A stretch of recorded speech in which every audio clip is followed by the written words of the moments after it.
अपने जीवन को अपने हाथ में लेना और आगे बढ़ते जाना, चाहे आप किसी भी तरह की पृष्ठभूमि से आए हों। आप अंबेडकर को पूजिए मत, मगर उनके जीवन की तरह अपना जीवन बनाएं कि चाहे समाज आपके लिए कुछ भी तय करे, आप रुकेंगे नहीं।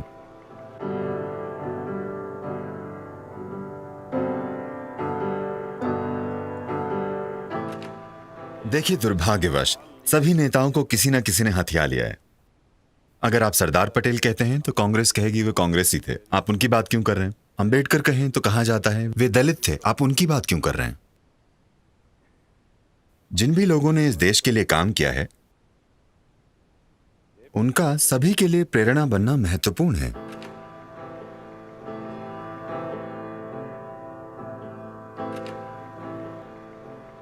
देखिए, अगर उनके अपने शब्दों में कहें तो उन्होंने लोकतंत्र को सिर्फ सरकार का एक प्रकार नहीं माना, बल्कि ये इंसानों का एक दूसरे के प्रति सम्मान और श्रद्धा और सम्मान दिखाने का एक तरीका है। ये उनके शब्द हैं। तो वे एक दूसरे के प्रति श्रद्धा की बात कर रहे हैं। अगर कोई एक दूसरे के प्रति श्रद्धा की बात करता है तो एक तरह से ये एक आध्यात्मिक प्रक्रिया है, ठीक है? तो वे सामाजिक लोकतंत्र की बात कर रहे हैं, राजनीतिक लोकतंत्र की नहीं। राजनीतिक लोकतंत्र यहां मौजूद है, कागजों पर, कानून के अनुसार हम सब बराबर हैं, मगर सामाजिक तौर पर ऐसा नहीं है। कोई समाज हर इंसान को बराबर लाने में सफल नहीं होता, ऐसा कभी नहीं होगा, यह अलग बात है। मगर बराबर अवसर जरूर मिलने चाहिए। वाकई समानता चाहे ना हो, मगर समान अवसर जरूर मिलने चाहिए। दुर्भाग्यवश ऐसा अब तक नहीं हुआ है। हालांकि कानूनन हम सबके पास समान अवसर हैं, समाज में हमारे पास अब भी समान अवसर नहीं है। बहुत से लोग कई रूपों में इस अवसर से वंचित रहते हैं या वे अवसर पाने के लिए मौजूद नहीं होते। ऐसा होने के लिए सबसे महत्वपूर्ण यह है कि देखिए, आध्यात्मिक प्रक्रिया का मतलब बस यही है कि आपकी पहचान आपके शरीर के रूप में नहीं है। जब आपकी पहचान आपके शरीर के रूप में नहीं होती, तब आपका वंश महत्वपूर्ण नहीं होता। यह वंश की बात नहीं है। वंश से मिले अधिकारों को खत्म होना होगा, तभी एक सामाजिक लोकतंत्र आ पाएगा। मगर वंश से मिले अधिकार अब भी मौजूद हैं।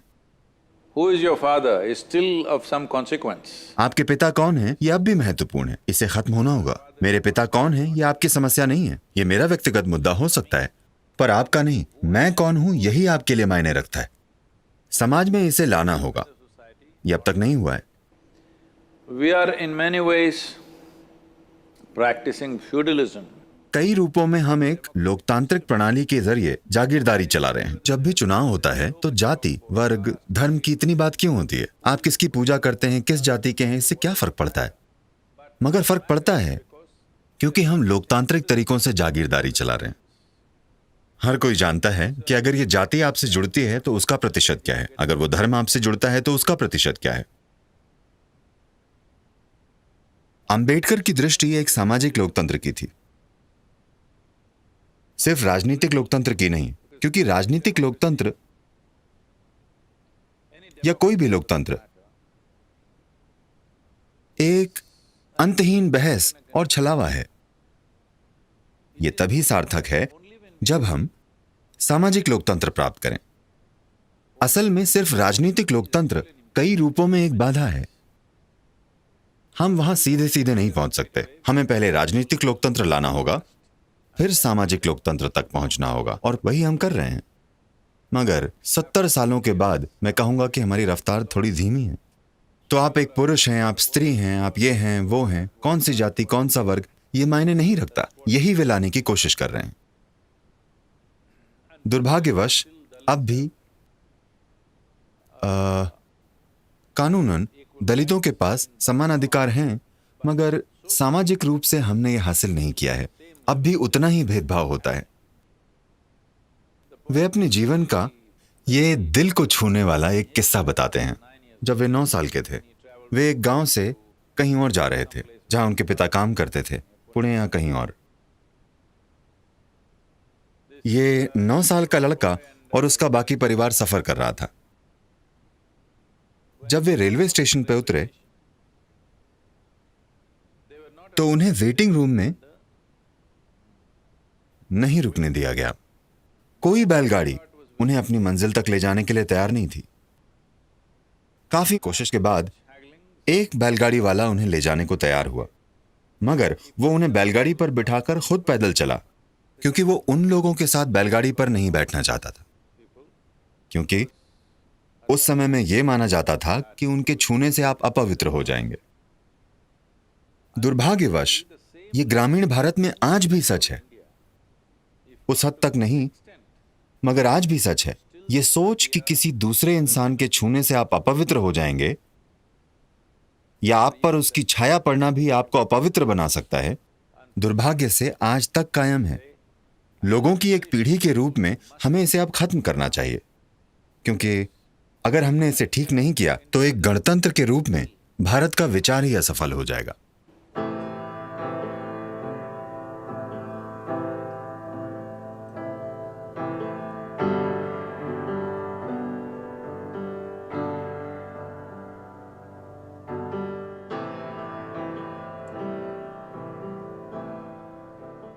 देखिए, भारत जैसे देश में आप जो भी कानून बना लें, खासकर कुछ सुविधाएं हासिल करने के बारे में, वहां दुरुपयोग होगा। हमें उपयोग और दुरुपयोग को तौलना होगा। एक समुदाय जो हजारों सालों से, थोड़े समय से नहीं, हजारों सालों से भेदभाव का शिकार रहा है, कि यह बहुत मजबूती से माना जाता है कि उनका जन्म ही नीची प्रकृति का है। अगर आप उन्हें कुछ सुविधाओं के साथ ऊपर नहीं लाएंगे ताकि वे किसी दिन बराबर हो सकें, तो यह बहुत अन्याय होगा। सिर्फ इसलिए क्योंकि आज किसी को कोई आरक्षण मिल रहा है और आपको लगता है कि यह उचित नहीं है क्योंकि आपको एक कॉलेज में दाखिला नहीं मिला या कुछ और। मैं इसके पीछे छुपे असंतोष को समझता हूं। हमें समझना होगा कि इसका कारण है कि हम जो भी इंफ्रास्ट्रक्चर या शिक्षा या सुविधाएं बनाने की कोशिश कर रहे हैं, इसके लिए हमारी आबादी बहुत अधिक है। मगर आरक्षण कई रूपों में, जैसा कि मैंने देखा है, खासकर दक्षिण में, शायद उत्तर में इसका बहुत अच्छी तरह से इस्तेमाल नहीं हुआ है, मगर दक्षिण में दलित समुदाय के लोगों की एक पूरी पीढ़ी मुख्य रूप से आरक्षण के कारण अच्छी शिक्षा और नौकरी पा सकी है, मुख्य रूप से आरक्षण के कारण। अब असंतोष अलग अलग स्तरों पर सामने आएगा, तो समय के साथ आरक्षणों को लेकर शायद थोड़ा सुधार करना होगा। समय के साथ देखिए, मसलन आप किसी को दाखिला दे सकते हैं, मगर आप उसे इसलिए पास नहीं कर सकते क्योंकि वो एक खास जाति का है, वरना देश में योग्यता का स्तर नीचे आ जाएगा। उन्हें अवसर दिया जाना चाहिए और अच्छी स्कूली शिक्षा की कमी से हुए नुकसान की भरपाई के लिए अतिरिक्त कोचिंग भी दी जानी चाहिए, मगर हमें योग्यता पर समझौता नहीं करना चाहिए। और इसी तरह नौकरियों के लिए उन्हें आरक्षण मिलना चाहिए ताकि वे नौकरी में आ सकें, मगर प्रमोशन सिर्फ योग्यता से ही मिलना चाहिए। यह सुधार जरूरी है, मगर जैसा कि हमने कहा, एक लोकतांत्रिक प्रक्रिया में हमेशा आखिरकार एक चुनाव जीतना पड़ता है। कोई किसी बदलाव के बारे में बात करने का साहस नहीं करता, चाहे सकारात्मक या नकारात्मक, क्योंकि एक खास समुदाय से संबंधित कोई भी चीज चुनाव जिता या हरा सकती है। जीतना या हारने वाली बात। मैं मानता हूं, मैं वाकई मानता हूं कि विकास के मौजूदा स्तर में दलितों को इस देश में जो जगह प्राप्त है, वहां उन्हें आज भी आरक्षण की जरूरत है। लेकिन अगर शहरी दलितों और ग्रामीण दलितों को अलग अलग पहचान दी जाए, क्योंकि ज्यादातर भेदभाव और नुकसान ग्रामीण भारत में होता है, उन्हें अधिक लाभ मिलना चाहिए बजाय उनके जो पहले से शहरी समाज में रह रहे हैं। इसे ऐसे भी किया जा सकता है, पहली पीढ़ी को उस सामाजिक खाई से निकाला जाए जो दुर्भाग्यवश उनके लिए खो दी गई थी। उन्हें आरक्षण दिया जाए, दूसरी पीढ़ी में थोड़ा कम किया जाए, तीसरी पीढ़ी को उससे बाहर कर दिया जाए। मगर ग्रामीण दलितों के लिए यह बहुत जरूरी है। फिलहाल इसके अलावा कोई उपाय नहीं है, क्योंकि भेदभाव बहुत क्रूर है। इसलिए हमें इसे कम आंक कर यह नहीं सोचना चाहिए, ओ उन्हें अनुचित लाभ मिल रहा है, आपको आरक्षण हटा लेना चाहिए। नहीं, ऐसे लोगों को इस देश की ग्रामीण स्थिति को जाकर देखना चाहिए। वो कितनी भेदभावपूर्ण है, भयानक रूप से भेदभावपूर्ण। वे मुख्य दरवाजे से आपके घर में भी नहीं आ सकते, उन्हें पीछे के दरवाजे से आना होता है। ये किसी भी इंसान के लिए स्वीकार योग्य नहीं है। वे किसी लोकल चाय की दुकान पर चाय भी नहीं पी सकते, इसे स्वीकार नहीं कर सकते। ठीक है, तो वंश से मिलने वाले ये अधिकार खत्म होने चाहिए। और आरक्षण देश के लिए अभिशाप नहीं है। हम कुछ समय सीमा तय कर सकते हैं, 2 पीढ़ियां, अगर वे उससे बाहर निकल पाए। जो उससे बाहर निकल जाएं, उन्हें अपनी मर्जी से इससे बाहर चले जाना चाहिए। इस तरह का कुछ तैयार करना चाहिए। जो दलित उससे बाहर आ गए हैं, उन्हें अपना आरक्षण उनके साथ साझा करना चाहिए जो अभी इससे बाहर नहीं आ पाए हैं। मेरा मतलब ये जिम्मेदारी से ही हो सकता है। देखिए, हमें समझना चाहिए ये सुविधाएं एक मौजूदा अन्याय के कारण ही दी जा रही हैं। हमें सुविधाओं को एक और अन्याय में नहीं बदल देना चाहिए। इसके लिए हमें एक अधिक सजग समाज की जरूरत है। हमें लोगों को इस समुदाय उस समुदाय के रूप में देखना बंद कर देना चाहिए, क्योंकि हम सभी के पास एक ही वोट है। किसी के पास अलग वोट या एक व्यक्ति के पास 2 वोट नहीं है। तो उस तरह से कानूनन हम बराबर हैं, उसे सामाजिक रूप से व्यक्त होना होगा।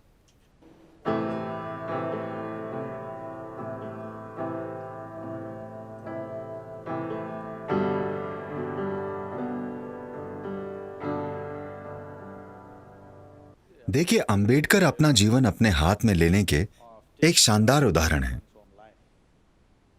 वो जिस तरह की पृष्ठभूमि से आए थे, उन्होंने जो बौद्धिक प्रतिभा दिखाई, वो किसी भी पीढ़ी के लिए एक प्रेरणा है।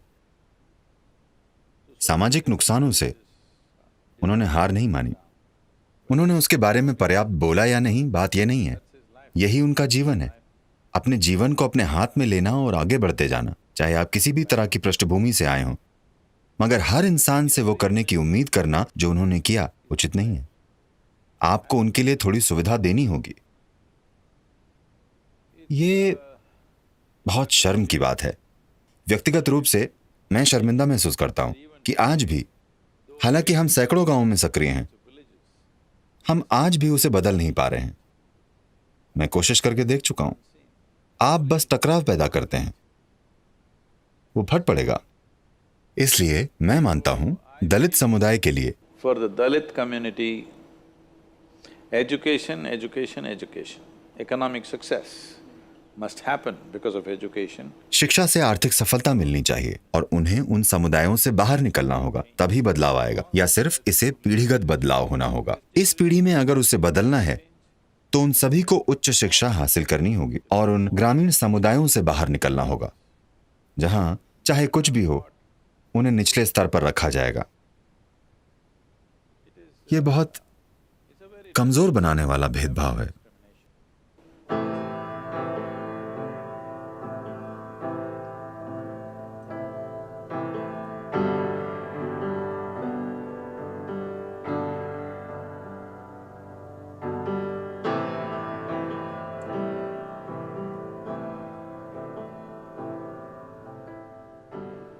हालांकि यह संस्कृति हजारों सालों से आध्यात्मिकता में डूबी हुई है और यह हमेशा कहा गया है कि हमारा जीवन हमारा कर्म है, मतलब हमारा जीवन हमारा खुद का बनाया हुआ है।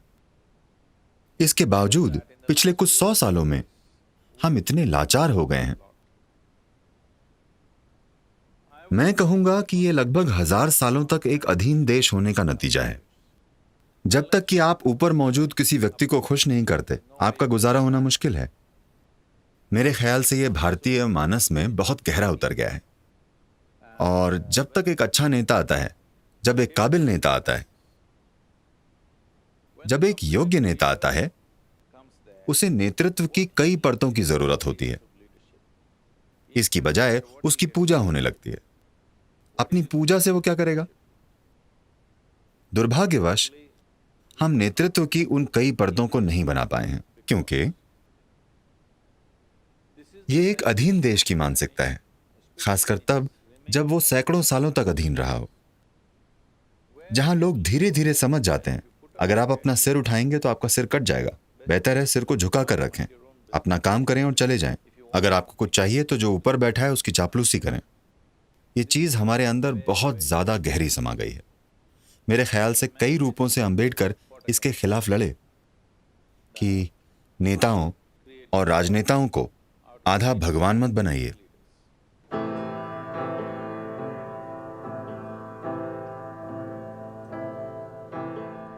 आपको अंबेडकर के साथ एक चीज करनी चाहिए, आप अंबेडकर को पूजिए मत, मगर उनके जीवन की तरह अपना जीवन बनाएं। यही जरूरी है। अनुकरण की बजाय उनकी पूजा की जा रही है। नहीं, आपको उनके जीवन का अनुकरण करने की जरूरत है कि चाहे समाज आपके लिए कुछ भी तय करे, आप रुकेंगे नहीं। आपने अपना जीवन अपने हाथों में ले लिया है, हमें यही प्रदर्शित करने की जरूरत है।